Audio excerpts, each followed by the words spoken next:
It's everything I ever dreamed it could be. And I don't think I would have gotten there if I hadn't have come across your program. Take us back to when it all started, like what was life before discovering the program, before all of, our interactions started?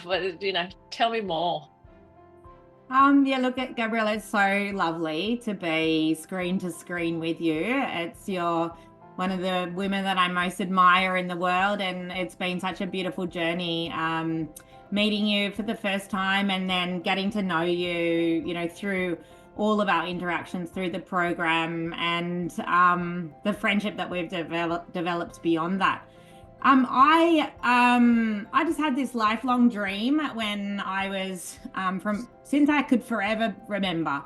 I just wanted 4 kids. That's it. I was like other people, wanted to be lawyers, doctors, teachers, whatever. I wanted to be a mum of 4 kids. So when me and my partner started to try for a baby, we decided let's just get some tests done and see where we're at. And at me at 30 and him at 32, got back a sperm result that said he had 0 sperm. So I found out that news while I was visiting my older sister who just had a baby, and I remember being really shocked and thinking, what does this mean? Like, does this mean no kids for us? Is there a way around this? And yeah, it was very confronting. We did go on by chance to meet an IVF doctor, and he encouraged us to come and see him. And we ended up going through 2 rounds of IVF, which was fairly traumatic at the time, but we did end up with our first baby, Dexter, who's now 13, and a frozen embryo 2 years later, Sabella.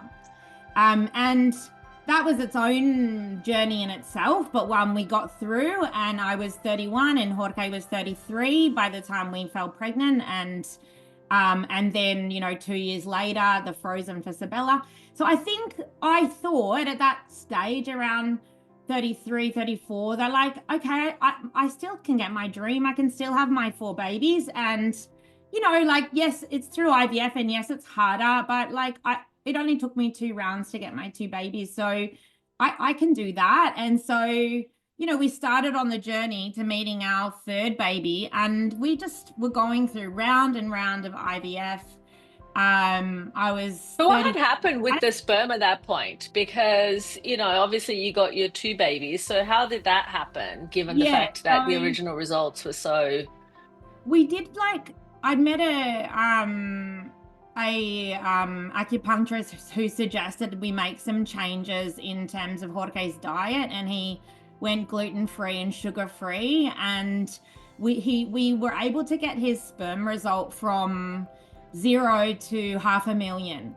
So I think you need around 20 million as a very minimum to fall pregnant naturally. Naturally. So it was a far cry from being able to fall pregnant naturally, but we were able to retrieve, some sperm and Yeah. so that was while we were that young. My eggs, I was always a poor responder, so I think I've only really gotten maximum 7 eggs out of a cycle, and sometimes way less, sometimes none or 1. And so even from back then, they had said to me, look, your fertility's, very declining, and we're already dealing with problems with you and your eggs, and now we've also got Jorge and his sperm. And back then, I got to tell you that I was told there's nothing you can do to change. Just leave it to us. We'll change the chemicals for the IVF doses, and there is nothing you can do. And you do often hear that on the IVF pages where people say oh, well, I was smoking and drinking and I got pregnant, so therefore you can too. And I think, And I'm going, oh my God. Yeah, and I think, look, over that period, so trying for my third baby, and I'm trying IVF after IVF, I was just like How many cycles doing, had you done for the third I think baby? I was, yeah, I did eight, until the eighth cycle was successful with Phoenix. And like I heard so many no's that like it was so traumatizing that even when I got the yes, I didn't believe the lady. I actually kind of got almost a bit angry with her, and I was like, no, like you're lying to me. Like I know it's not right. Like, and she was like, no, it is. It's like it's a positive. And I was like, honestly, that just ground shattering, like that feeling of finally getting our positive. And yeah, so basically that was the kind of the bit where I was feeling it's sort of I went through about 3 or 4 IVF cycles. The clinic I was going to was telling me like it's nothing you can do to change the quality of your egg or sperm. You just need to, keep trying, and it's a numbers game. I'm pretty sure they said to me, just keep trying and it'll happen. And I was doing like in the background, like I am not a sit back and relaxer. Like I am a doer, I'm a Yes, researcher. you are. And if there's a problem, I'm gonna Let's like solve it. I know I trust my experts around me to do the best they're gonna do within the little space of time they give me. But I have 24 hours a day to research and do whatever I can do. Yeah. So I was like trawling, and I would say honestly, honest to God, for 12 years I went on this fertility journey to meet my 4 kids, and I trawled through every Facebook group, every messaged people personally, asking them their experiences, learning as much as I could along the way. So I kind of like got to this point. I'd done 3 cycles for my third baby. They had all failed. I was pulling money out of places that I didn't have to spend, so it was almost like I'm like taking the money, spending it, thinking, oh, it'll just be this last round, and it wasn't. And then I'm like, where do I find another $10,000 to do the next round? And it was just, I was doing all these things in the background, everything you can imagine. Like I was eating pineapple after a cycle, I was eating French fries, I was keeping my feet warm, I was waving this like stick over my ovaries to heat my ovaries. Like I was doing everything you can imagine. I was doing it. All the old wives' tales that you could Yeah, possibly and get it was around just on the like internet because you I was don't know. I taking get it. various supplements. I read a book that was like all about the egg or something, which to be honest, like that was a good book in that it opened my eyes to like we can do something, but it's a very like tailored one size fits all kind of a document. And so I knew like no, that's not going to be, there's something I want to know what I need to do exactly for me, for my problems. And it was that at that point that I stumbled upon the fertility challenge. And I thought, look, I was sort of at that period. I was like, look, I'm just going to try anything, even though I don't really probably believe it could be true. There was a lot of things I was like, I don't even know, but hey, what the heck? hey, I'm at this point in my life, let's give it a go kind of thing. And then when I came on and your beautiful face coming up with the every, day 1, day 2, and the lemon drink and like changing all of the chemicals in your house. And I was like, hey, I hadn't thought about it like that before. And it really resonated with me. And I was like, okay, there is things I can do.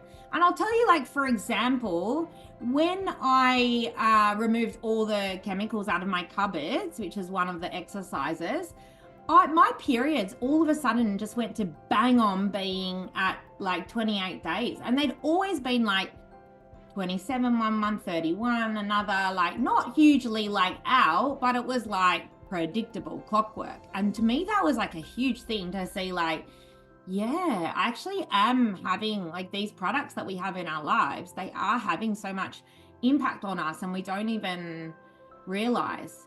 So it was sort of once I did that challenge, I remember it was just after I'd had what my third transfer. It was like I think it was my 45th birthday, and I think I was going to get the results on the day of my birthday, and I told myself like, you know, as you do, like, oh, if you're pregnant, like you'll do this and celebrate, and if you don't, like, da da da da, and then I got these results on the day of my 45th birthday, and it was like another no, and I was just in the depths of despair. Like, I was like, I've been doing all the things, I've been taking the supplements, I've been doing the things that they said in this book all about the egg, I've been reading all of the things, and I think we'd been going for about 2 years at that point of trying different things, and I felt honestly like just so overwhelmed. My family, I'm one of three girls, and my sister-in-law makes up the fourth. They were all getting pregnant around me, just like boom, boom, boom. Oh, I want this number of babies. Boom, let's just have another one. And it was just like overwhelming of why I couldn't have this family that I dreamed about. And, you know, I think I had my two babies, and I love, you know, they're amazing, but I always felt like, well, because I have fertility problems, why do I need to say, oh, we'll just be happy with the two you've got? Why can't I have the family that I dreamed of? And for me, meeting my third child and my fourth child, they were mine before they were mine. I don't know if you can understand that, but like I was fighting for them and their existence before they belonged to me. So I felt as much pain for my third as I felt for my fourth, because until they were with me, I was fighting for these people that in my brain already existed. And I still feel like that about them. And I feel like the fight was worth it. And it was sort of that moment then where I was in this depth of despair, feeling like no one can help me, feeling like my IVF team were telling me there's nothing you can do. And I felt like I'd been clutching at straws, just doing whatever I could do, whatever I could work out for myself, but it still didn't feel like I was ever going to get there. And that's when I did this 2-week program, and they said, look, we've got a very limited number of spots. Talk to Gabriela, tell her about your case, and she'll work out whether she can help you. And, you know, we may be able to offer you a spot on this full program. And I remember feeling like desperate. I was like, please pick me, Gabriela, please. You know, and I spoke to her, and I like that just blew me away. Like, you know, Gabriela is just one of the most like knowledgeable people I've ever met. And she called me herself and talked to me about, listen to me. And it just felt like, I felt like a hand reaching out of the darkness and saying, we can help you, you know. And like I felt like that there was a lot of hope. We talked about a few different scenarios of things we could, you know, isn't that interesting? And I didn't mean to interrupt you, but isn't that interesting how all of these things that happen, you know, like sometimes we just feel like, is this possible to ever happen for me? And, you know, like I remember the conversation that we had, and I remember you just being so like, can I please do this? And I'm like thinking, oh my God, I hope so. You know, I hope that I can feel that this is something that I can help. And, you know, having the discussion with you and letting you know what it would take, you know, because sometimes people are like, yeah, if it's going to take that kind of effort, that kind of work, that kind of whatever, I don't really want it that much, you know. But I think that you were such a like whatever it takes kind of person that it just, you know, it just made it just be so easy to go, all right, Renee, if you want to do this, this is what it's going to take. Let's go, you know.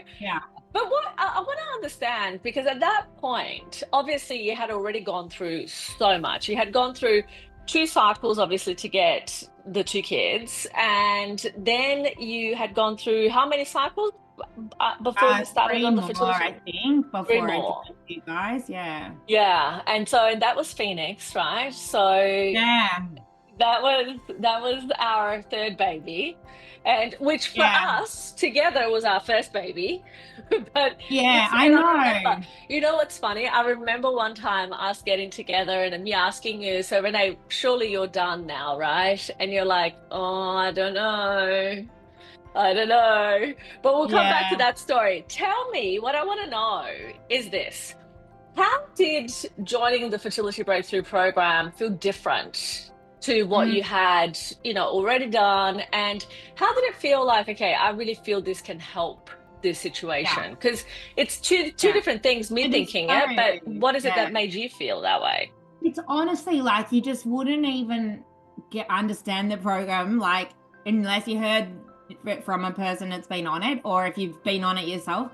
Because like people, I think they would imagine like, yeah, I talk to a specialist and they'll like look at my, like that's a normal experience we all have when you go to the doctor and the doctor spends, 15, 20 minutes with you and then they don't see you for another 3 months, that kind of thing. But the program is like all encompassing. And, our friends got very used to hearing about the program because, we lived and breathed Yeah, it. And yeah. it was so much more than a fertility program. Like, you don't just get the baby, like, just, I mean, like Gabriella, your energy is just absolutely insane. Like you are my motivator through the whole thing. Like I tell people that Gabriella's like the Tony Robbins of fertility. She can get you to do things that you never thought you were capable of. Like I had to give you a little like imagery. She got us to do like like a mood board. It's not called a mood board. What's it called? It's like you put Or up like a vision photographs. board. Vision Yeah. board, yeah. She got us to make a vision board. So I had all these photos of me when I was like, in my 20s and like looking really fit and hot and putting them up on like I bought a treadmill so I could run every day. And I am not a runner. Like I'm nowhere near a runner. And I would like every But you morning I put became one. on like I would set my alarm and I would have, my this podcast of Gabriella on.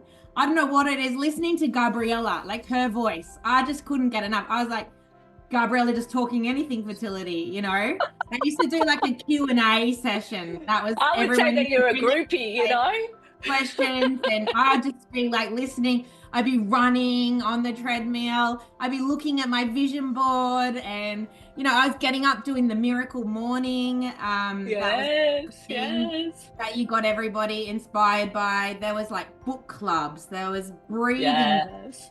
um, fertility counseling, like couple counseling, like a men's group, like a diet, like a food and program to help like manage weight. Fasting. You introduced me to fasting, the best thing that ever happened to me.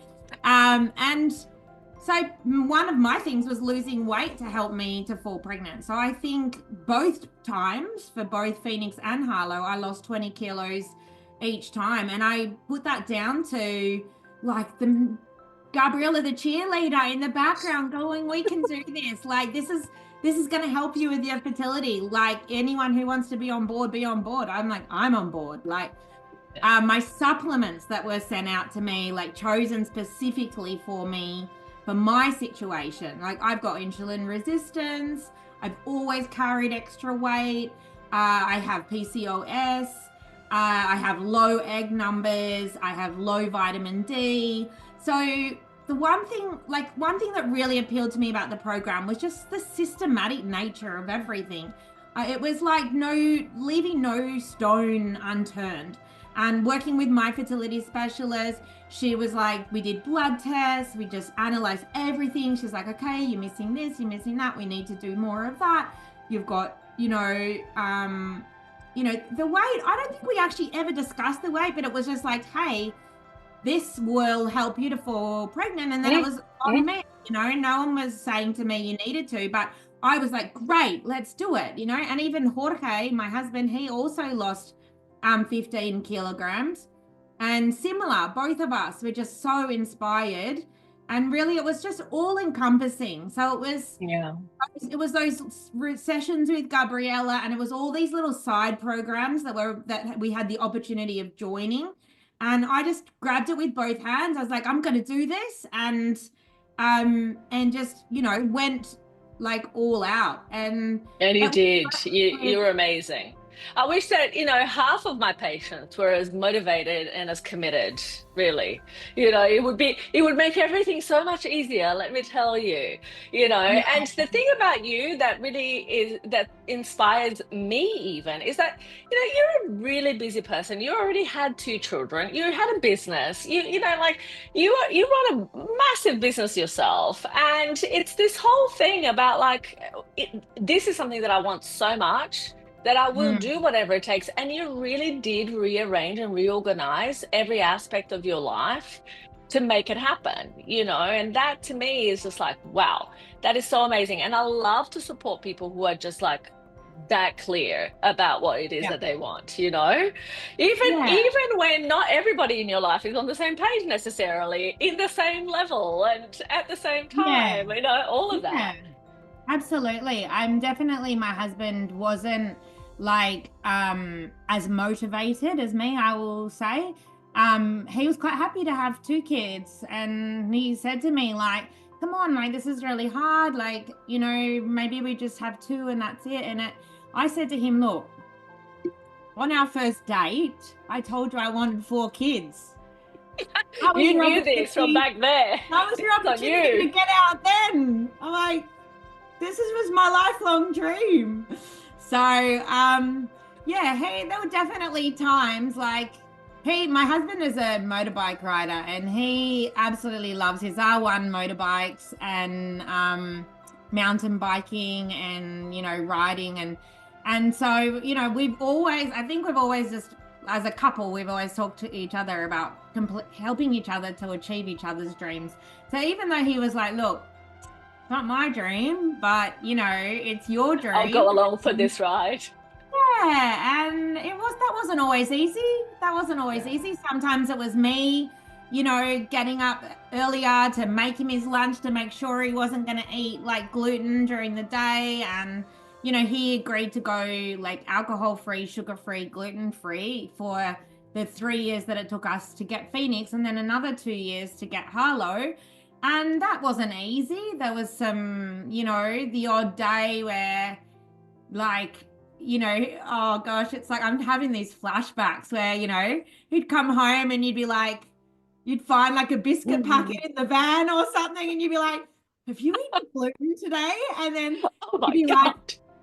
oh no, it was the guy that went with me in the van. And I'd be going, it is not, like, tell me the truth. And arguments, like, of course, like any couple, and we had to work through that to get through to on the journey. But like, if you see the video of me telling him that we were pregnant, where he just broke down in tears, and the father that he is now, where his kids, he just would do absolutely anything for. And, I think if anything, like, it brought us like very close together through the whole thing. Yeah, we had our arguments along the way. We had our things where he was like, I don't want to do this anymore. And, and I had to like be like, come on, please. Like, this is Did what that happen more with I'm Phoenix about. or more with Harlow? Um, The it, challenges of like getting him motivated to do it. I think both, to be very honest. Yeah, I just yeah. think if it's not like, if it's not your deep down dream, it's very hard to stick to something. Like, I'm the one that's going like every minute of every day. And I mean, look, I have to be honest, like, to the very point that at the end of, I'm gonna say, is it Phoenix or Harlow? It was Phoenix. Just before I just had Phoenix.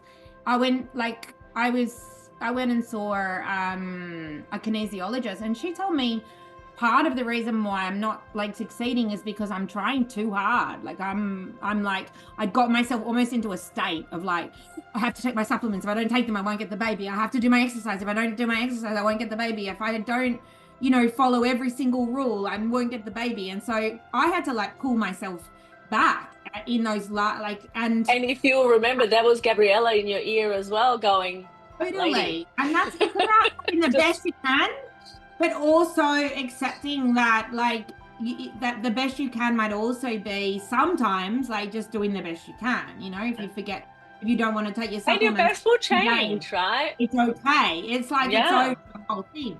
But so if you've got a wife like that, and then he's like, hey, I'm doing my best here, but like this isn't my lifelong dream. So there was like friction between us with like, you know, and I guess what I did is I just stepped up my support. Like, okay, I'll help you to make your lunch, or I'll like, you know, try and think of things that you really enjoy for dinner so that we can like help to keep you on track, or I'll buy a special like sparkling water instead of like having, you know, things. And we did definitely, like we always said to each other at Easter we'd let go a few days, and like Christmas we'd let go a few days, and then we'd agree with each other like, okay, back on the program. Like if On track. you have to do that when you do something for 5 years, it's like it's impossible otherwise. Yeah.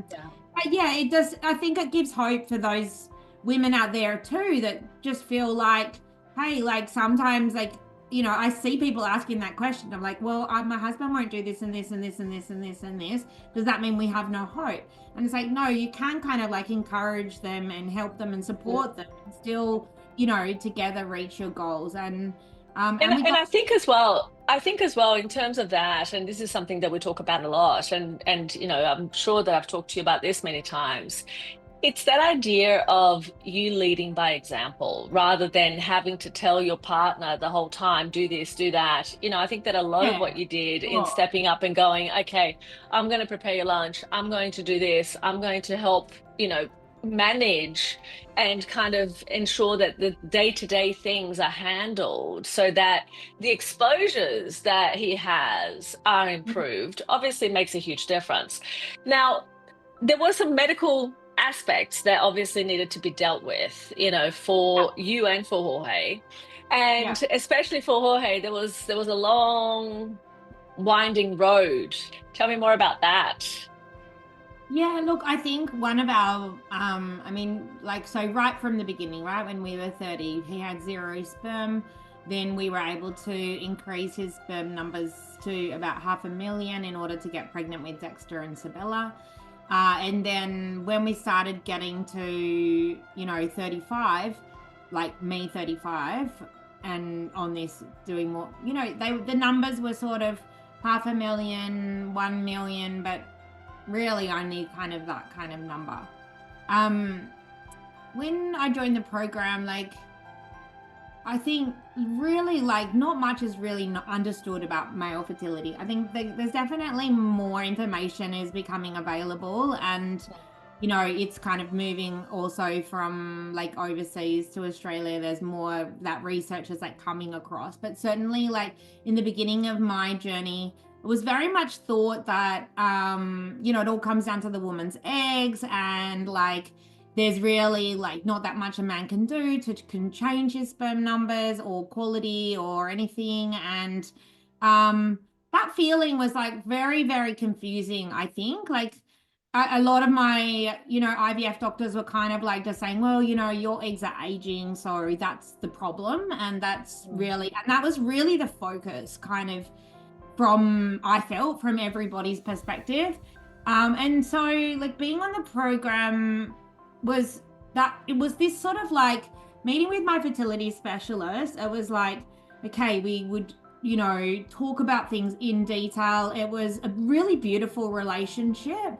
It was, I mean, we cried together. We were exasperated together. We both put ideas together. There were times I'd be like, oh, I've really heard about this, like, you know, tablet that some ladies are taking in Portugal. Like, have you heard of it? Like, there was a lot of like sharing of stuff together to kind of like, and what I found that was just so amazing is like that, because you know, the team have worked with so many couples. Like, this is not the first time they've dealt with a situation just like mine. And even though for me, it feels like a situation that is very stressful and nobody knows about, and to me, honestly, I felt like I am a very severe case, and the likelihood is I won't get pregnant, but I'm just going to do this for my last shot. Like, that's kind of my brain space when I was going through it.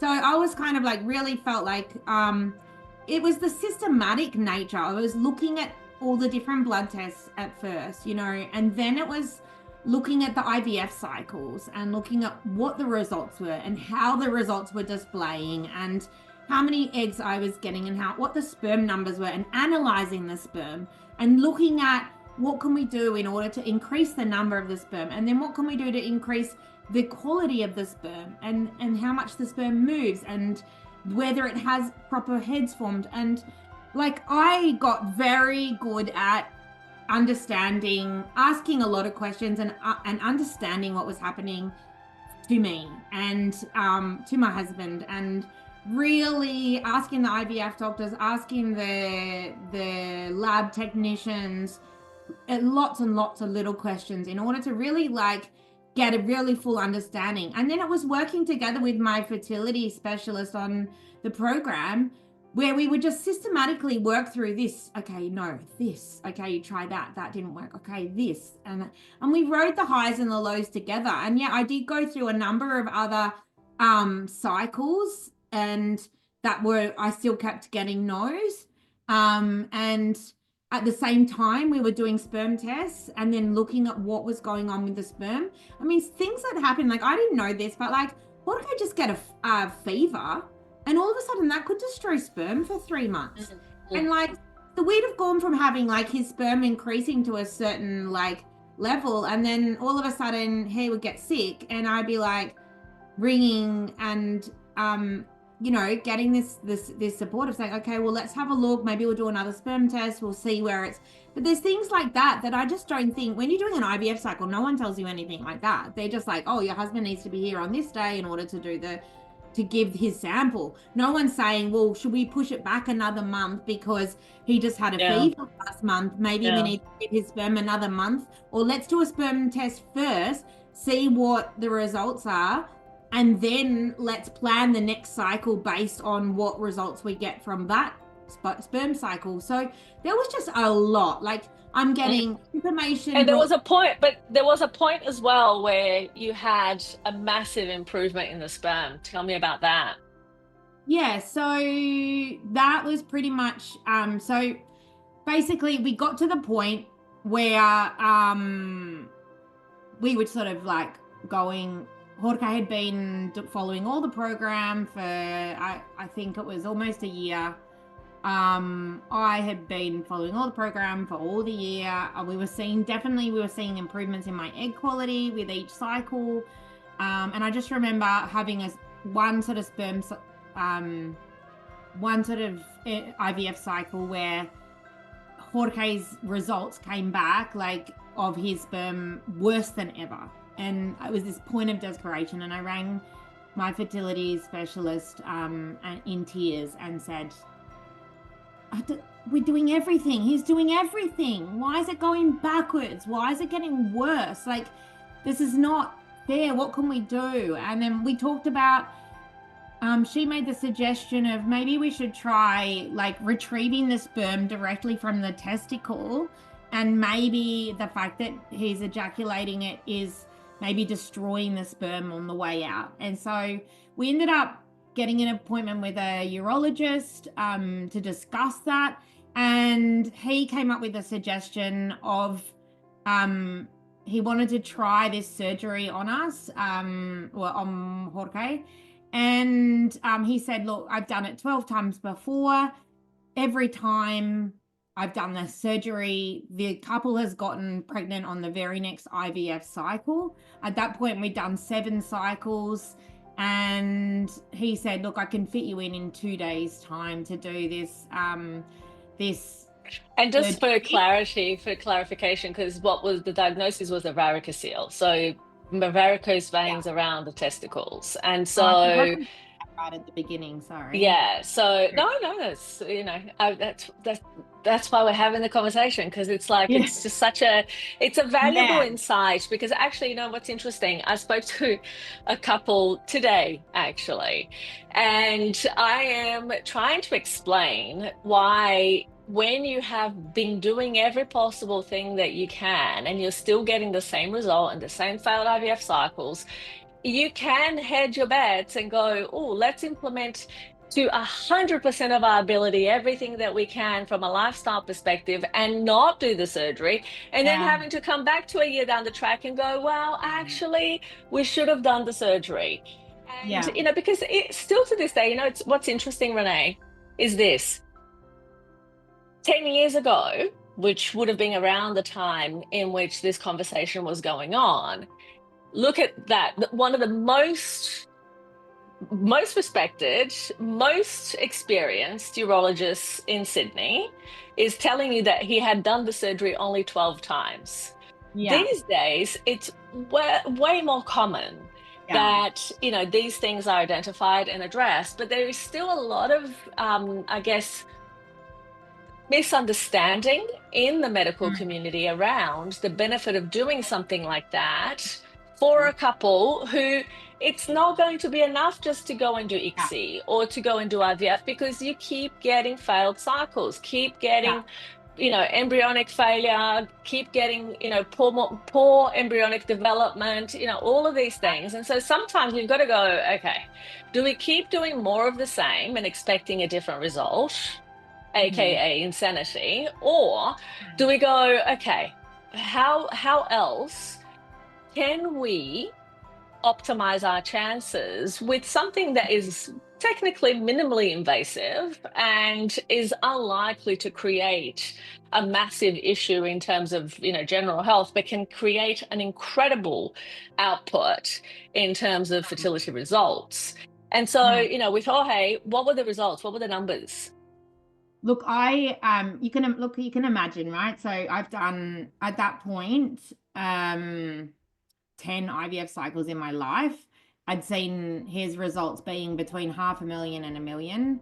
His motility very poor, around, I think I'm trying to remember back now because it's a while ago, but maybe around 20% motility. And um when we basically we did the operation on him, which he needed a number of weeks off work. It was quite a big recovery, and then we had to wait 6 months.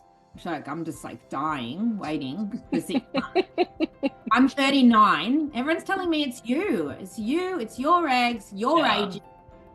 You got 2 kids, just be happy. Like that's the pretty much the message I'm getting from everyone around me, family and friends, well-meaning, kind of almost rolling their eyes. Oh, you're doing another IVF cycle, right? Okay, and here I am in the background, just doing everything I possibly can. And we waited 6 months. I think we did a test of his sperm at probably around 3 months to just be like, look, sometime just would be Mm. lucky, maybe get an earlier result. I'm very conscious of the fact I'm now 39 and I'm like, I don't have many more, years to wait for this kind of thing. And then finally we waited to 6 months and I think we were like, look, let's just do the IVF cycle, see what happens. We go ahead and we do that. I go through the whole, pay the 10,000, go through all of the injections. By this stage, I'm injecting like 4 or 5 massive vials of, you know, um, like medicine every night into my body. Like it was full on.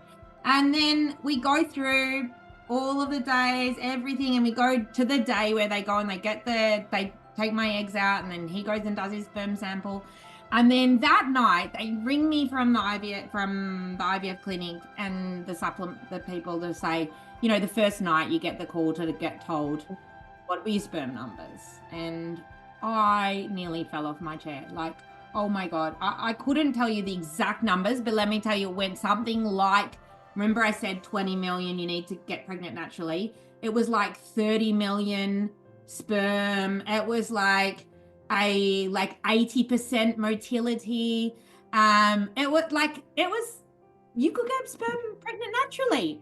We were like, I was like, what? Sorry, what? And the Right? lady going, yes, well, it does fluctuate sometimes. I go, no, I don't think you understand me. Like I've had my sperm, not even my sperm, but you start talking about your sperm like this when it's your husband's sperm. Our sperm has been only 500,000 for the last 8 years. I don't think you understand me. And she's going, oh, yes, it does fluctuate. And I'm going, no, it doesn't just fluctuate like this. Like, this is amazing, you know? And then, like, they ring me, and I think we had like 3 embryos fertilized. And that was like, wow. I was like going, what? And like at this point, I knew I wanted a 4th, right? So I was like going into my transfer on that day, and there was 3 embryos. And I remember saying there's 2 weak and 1 strong.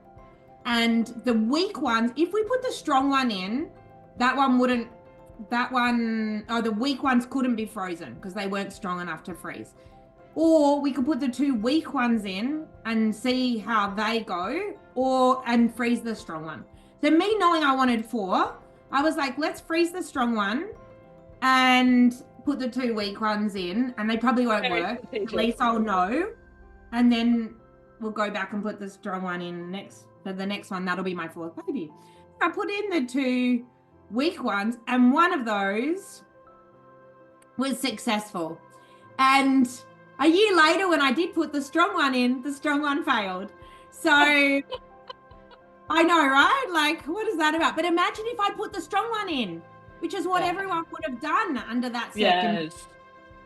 And I did, and I put the weak one in, and look, there's my little Phoenix. So when Phoenix See, was, but that's also a really great, I think that's also a really great insight, that just because of how something looks, i.e. an embryo under the microscope, it doesn't actually tell you very much about how it's operating, right, from a biochemical, biomolecular perspective. And so, there's a lot to this that's still very subjective. You look at an embryo under the microscope and go, oh, this is a good one, this is a bad one.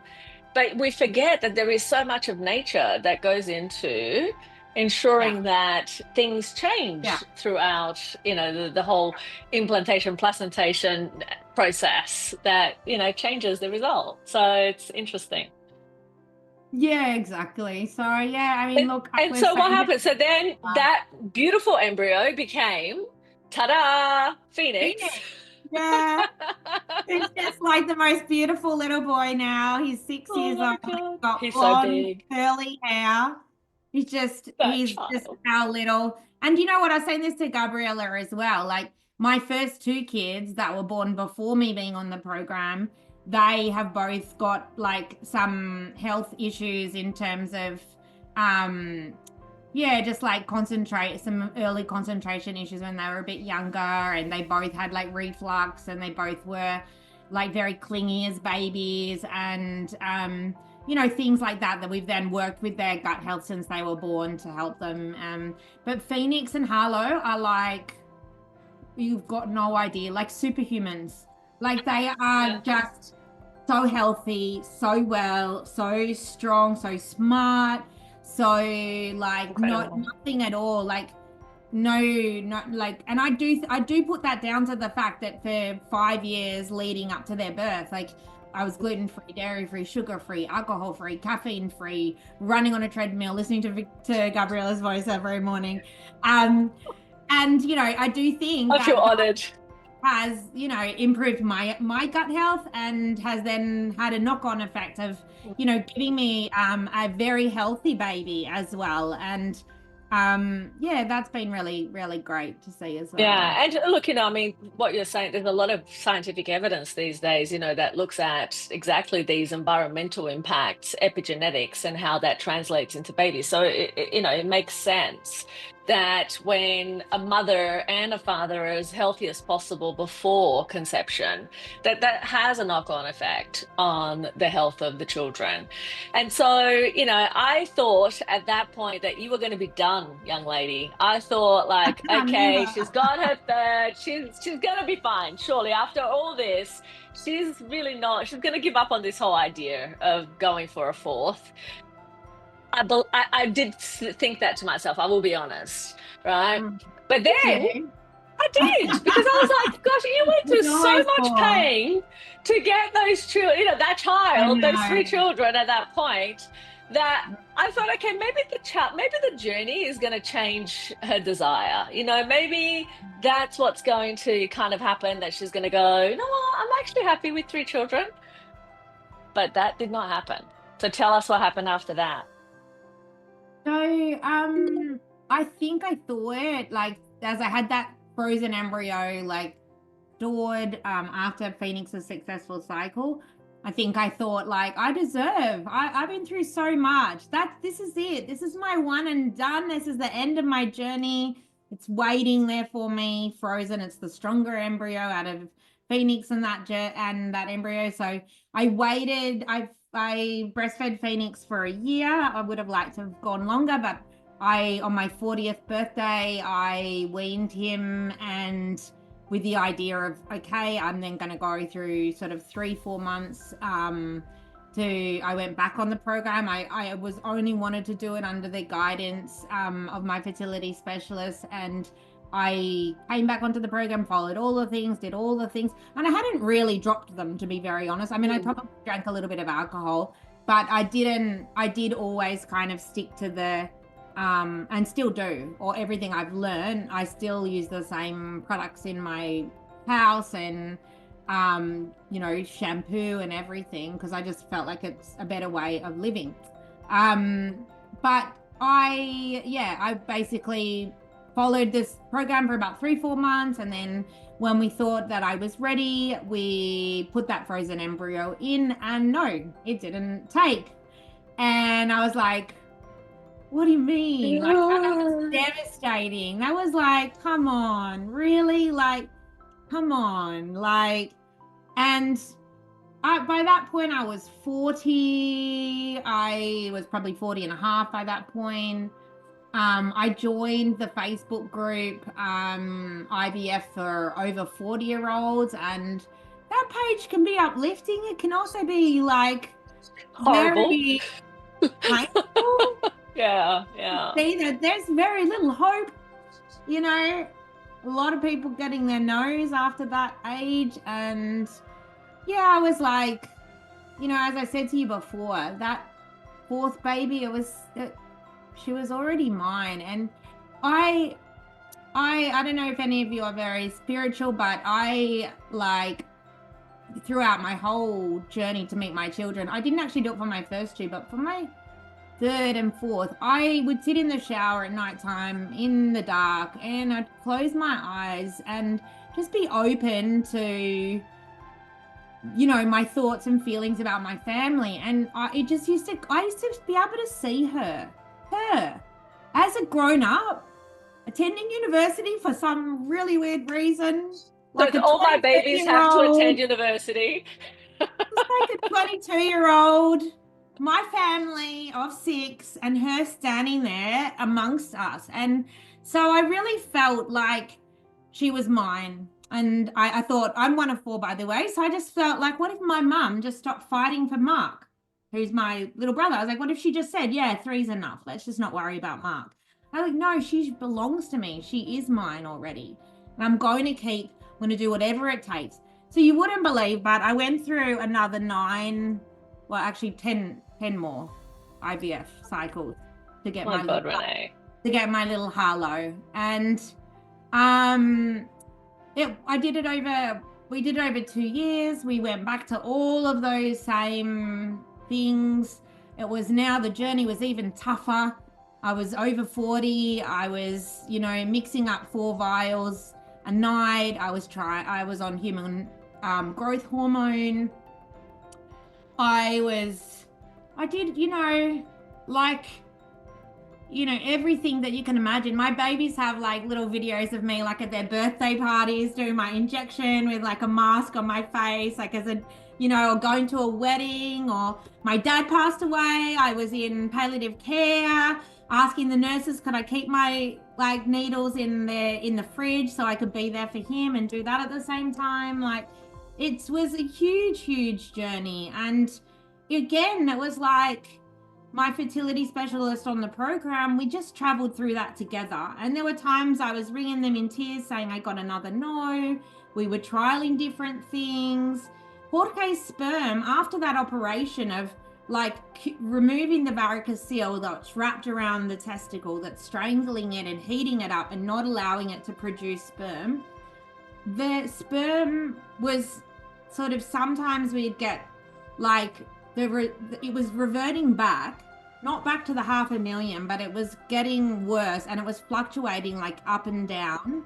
And it was no, like we had this joke after he'd had the first surgery, like, oh, we'll have to start using protection because we could just get pregnant anytime now, like look out kind of thing. But like it all kind of reverted back. And Yeah.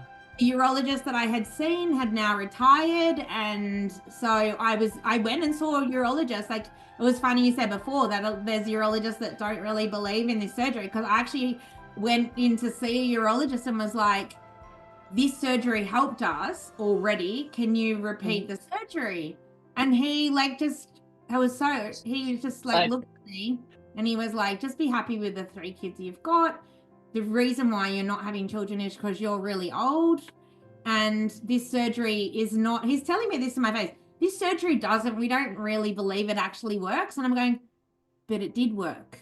I got hold of this retired urologist and was like, can you ring this guy and like tell him that it works? Like, and he was like, and then I went to another urologist, and a female urologist, and she was like, look, it's a long shot, but like, let's send him. She goes, I'll send him for another scan and see what happens. Anyway, she went, did the scan, found out that the varicocele had developed, like, so it's on the again, yeah.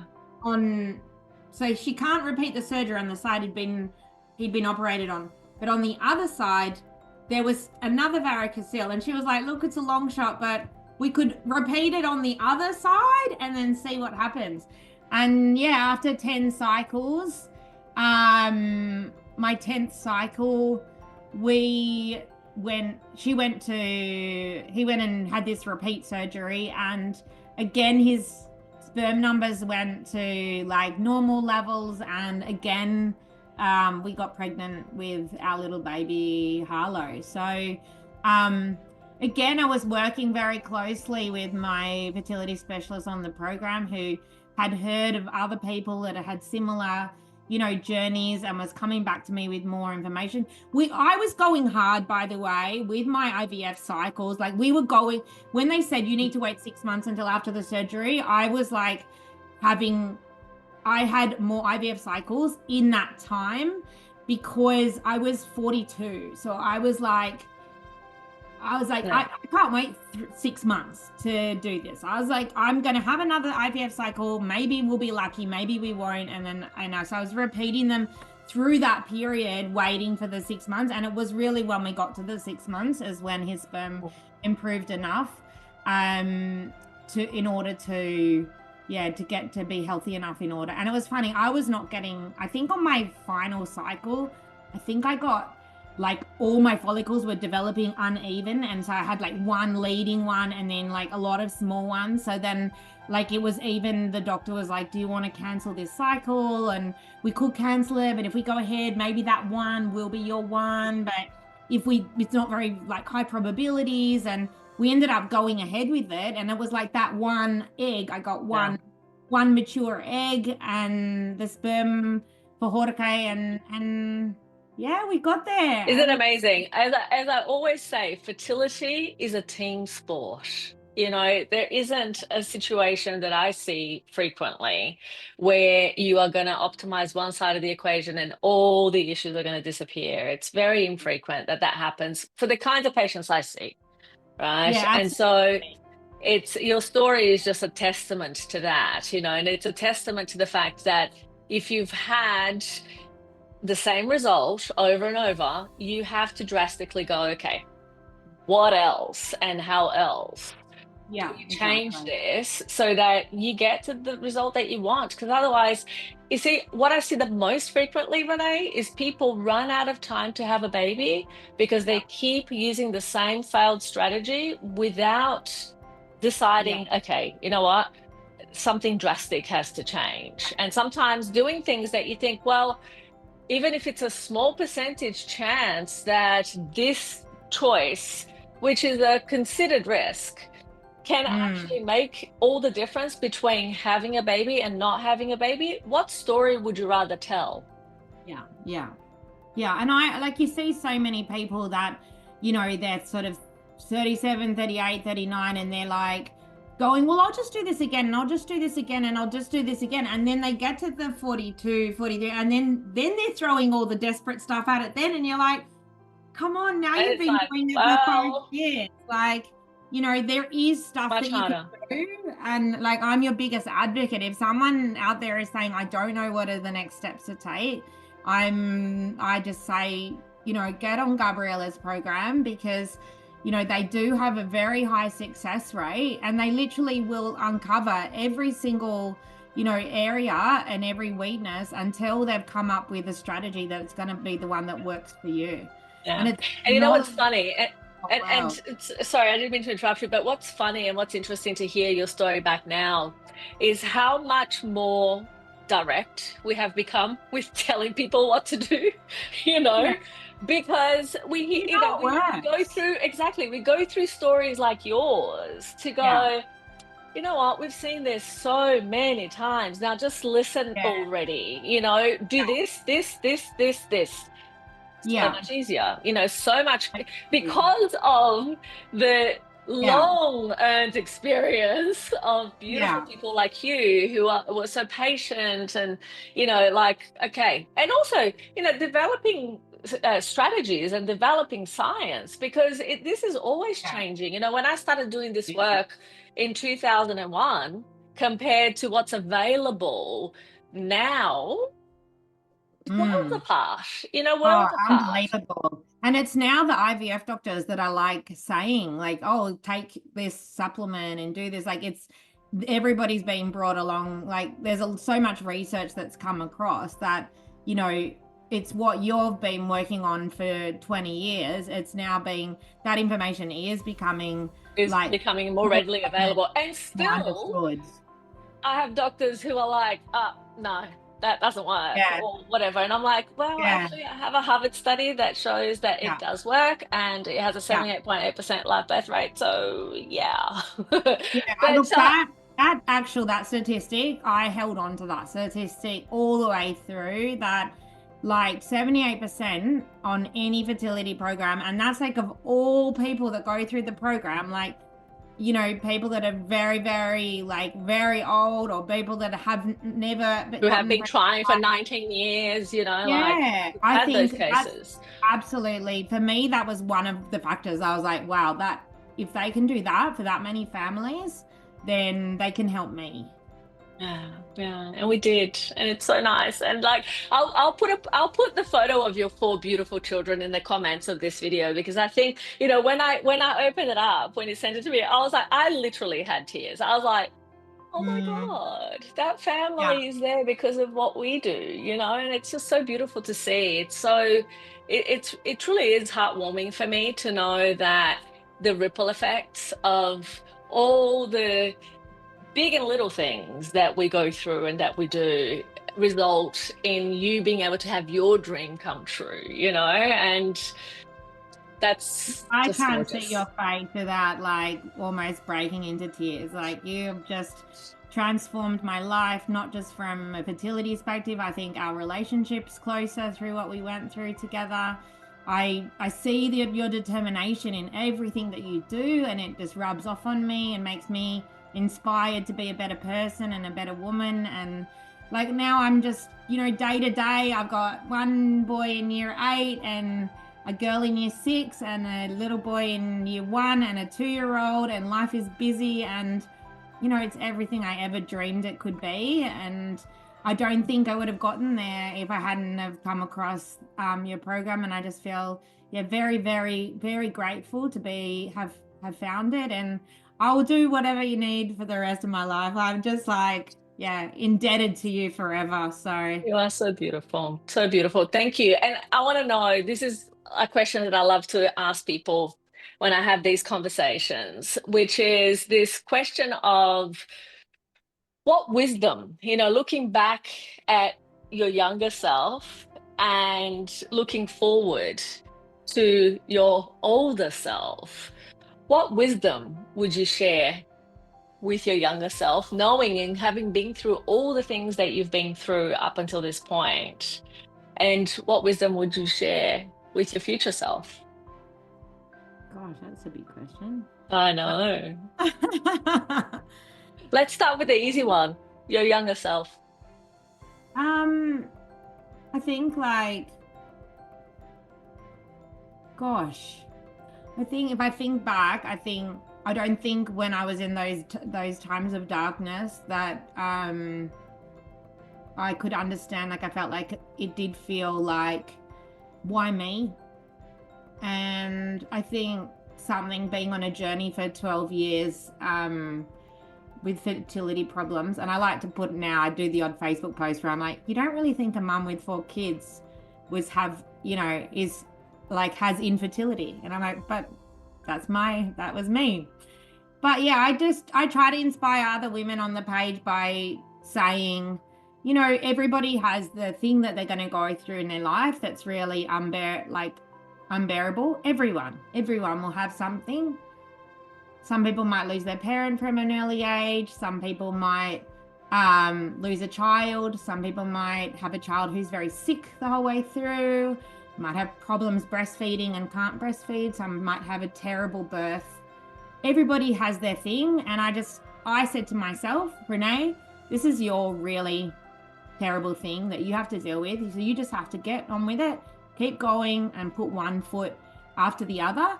And that's the biggest takeaway I got from this program was put one foot after the other. Because sometimes it feels terrible, like looking ahead and feeling like it's too hard, but just focus on the little steps that they're telling you to follow on the program. Just what have you got to get done today? And so I would go back to my younger self and just say,